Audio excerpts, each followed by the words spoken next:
Right, recording has started, Chair. Thank you. Right, okay, welcome to the Planning Committee for Wednesday, the 20th of January 2023. As usual, I'll read out the etiquette that we have. May I remind everyone present that this meeting is being live streamed as well as recorded via the internet, and this recording archived for future viewing. Could all participants mute themselves when not speaking in order to avoid any background noise or feedback when other participants are speaking? If a committee member wishes to speak, can they please put their hand up if they can be seen, or use the raise hand function? I prefer the raise hand function if you can, because I don't see it in my list. If a committee member raises their hand via the function and is not subsequently invited to speak by the chair, please could they turn the camera on to indicate or place a message in chat. When invited to address by the chair, please could all participants ensure that their microphone and camera is on to ensure that they can both be seen and heard when actively participating. If this is not possible for any reason, please bring this to the attention of myself and/or Democratic as soon as possible. If required, participants can dial into the meeting using a telephone, and you've got the number provided on the invite. If for any technical reason any person party to the proceedings is unable to hear, then the hearing will be adjourned for a short time to allow contact to be remade. It's important to remember that all parties must hear all the proceedings unless they themselves decide to leave. Please ensure that all debate is raised verbally and not via the chat function for the sake of the recording. The chat function may be used to highlight any technical issues and/or to grab the attention of myself or Democratic only. And of course, the allocated public speaking minutes will be strictly adhered to. I don't believe there are any today, nor do I think are there any matters arising. So starting with the agenda, apologies for absence. I've not had any through, Chair. Thank you, Mark. Anyone know of any from their groups? No. Right. Item 2, minutes of the meeting held on the 21st of December 22. Are there any comments? Anyone like to move the minutes, please? Happy to move, Chair. Thank you, Councillor second, Perks. Thank you. Item 3, declarations of interest, including whipping. Anthony. Yes, Chairman, I declare an interest, a prejudicial interest in respect of agenda item number 9, in that I've previously made a determination on this application. I will withdraw from the meeting and not speak on the item. Yeah, I think you can probably go on then. There's no business after it as well, so I think you're safe to log off completely. Right, item. Are there any other declarations of interest or declarations of whipping? I shouldn't imagine so. Thank you. Item 4, site inspections. You've had sight of that. That was just the people that went to the site visits prior to the last meeting that are recorded on here. Okay, that's for noting. Item 5, building regulations, applications and other building control matters determined by the head of regeneration. Again, that's for noting. Any comments? No, I take that as moved to note. Item 6, planning applications determined by the head of regeneration planning under delegated powers. Again, that's for noting. And I see no hands or indications, therefore I take that as noted. Item 7, appeals. We'll come back to Ian for that. And please, Ian Robinson. Ian, are you with us? Yep. Yeah, I was just unmuting. Thanks. Yeah. Okay.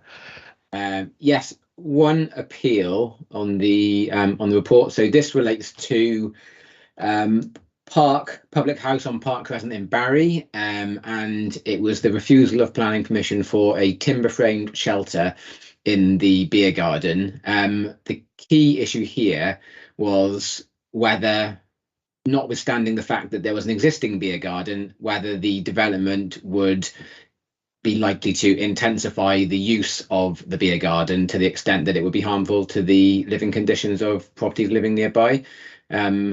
I'll go to town on the detail here because we haven't got so much on the agenda today. So I'll show you, this was the location of the beer garden, and you can see the close proximate relationship to, in particular, the number 4 Bell Street and the properties across the road.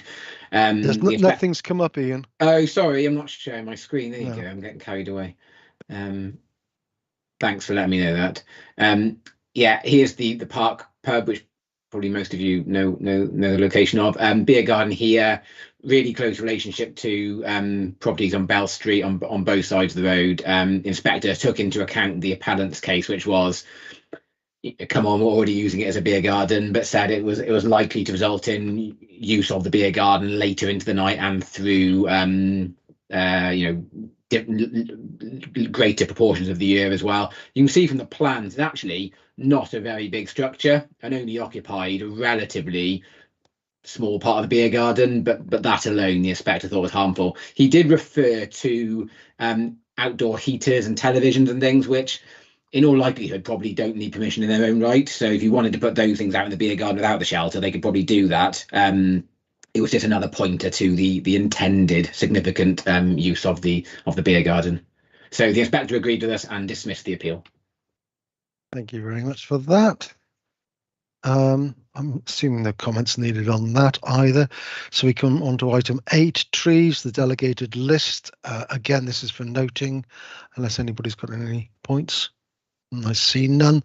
Take that as noted. In which case we come on to item 9 and say farewell to Councillor Ernest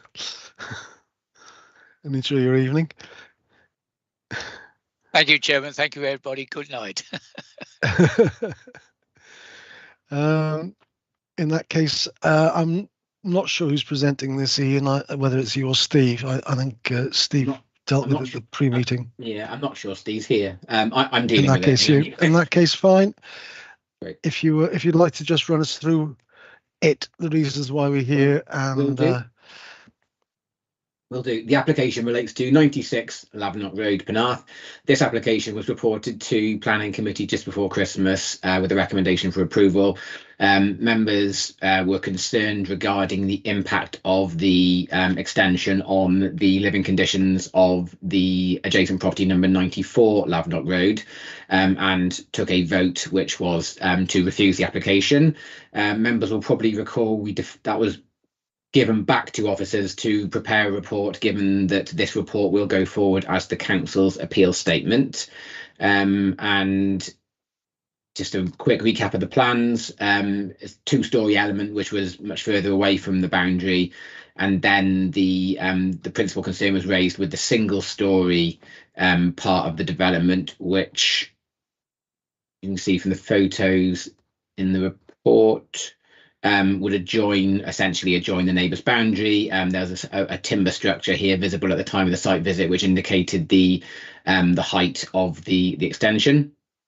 So the new report goes through the relationship of the extension to the neighbouring garden and the outlook from windows in the property as well, and concludes that the extension would be harmful to the living conditions of the occupiers as per the findings of members at last committee. And that results in a proposed reason for refusal, which is by reason of its scale, form and proximity to the boundary with the neighbouring property, the proposed extension would result in an imposing and overbearing impact on the neighbour at number 94 Lavenant Road, to such an extent that it would unacceptably impact upon the living conditions of the occupiers and the amount of light reaching that property. The proposal is therefore contrary to the advice set out in the Council's supplementary planning guidance on residential and householder development, policy MD2 and policy MD5 of the Vale of Glamorgan, adopted LDP 21 to 26. 26. Yep. So, and we had quite a lengthy debate last time on this. Our purpose for bringing this today is just to confirm that our discussion last time was to refuse on those grounds, and this is a matter of it's whether or not we now accept officers' recommendations this time round, which is to refuse on the grounds that he has just gone through. Eddie, you've got your hand up. Yeah, thank you, Chair. It's important that we do have a legal reason for refusal. I'm pleased that that's been presented to us. Certainly in keeping with what the committee was suggested and discussed on the last meeting. So I'm happy to move. Thank you very much. Councillor Johnson. Yes, Chair. And obviously, as we've already seen in the site inspections report, and yeah, as I think it was only yourself and myself who attended this site visit and are present here today. But I mean, I think it was clear from the meeting last time that this is the wish of the committee, and I'll second the officer's recommendations. Thank you, Ian. And Councillor Champion, you have your hand up. I was just going to do the same thing. Excellent. In that case, I'm hoping we can record this as being the fastest on record planning meeting, and say I see no other hands. I am assuming that nobody is opposing the recommendation as it was the decision at the last meeting. Therefore, I'm taking that as read. I'm taking that as agreed, and I think that's our business done for today, unless anybody's got anything they want to raise.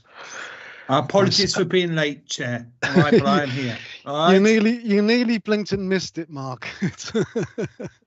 Okay, thank you very much. Have a good evening, and see you all next time. Any later, Mark.